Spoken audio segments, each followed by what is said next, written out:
Ya, kenaikan upah minimum Provinsi Sumatera Selatan 6,5% disambut baik oleh pengusaha di Sumatera Selatan. Kenaikan UMP ini dinilai sebagai tantangan yang cukup berat, terutama dalam menghadapi tekanan biaya operasional yang semakin meningkat.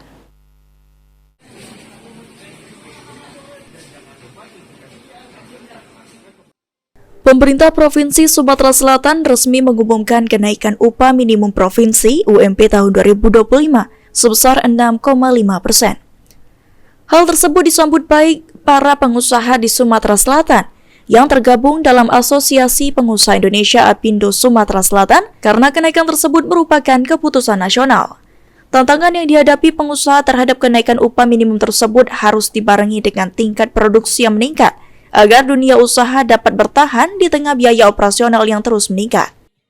Tentu kita sebagai pengusaha tentu menerima keputusan sekaligus mencari bagaimana supaya upah itu berdampak positif, bukan sebaliknya gitu ya, berdampak negatif, apalagi sampai mengurangi atau PHK. Ya tentu itu tantangannya, bagaimana upah naik, produktivitas juga naik gitu ya, setidaknya ya adalah perbaikan lah gitu, supaya dunia usahanya bisa survive.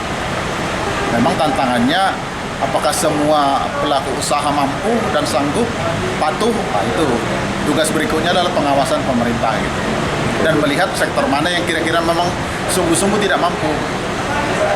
Berarti kita mendukung nih Pak. Ya.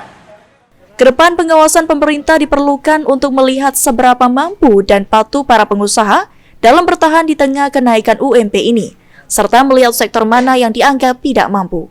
Lutfi Pal TV.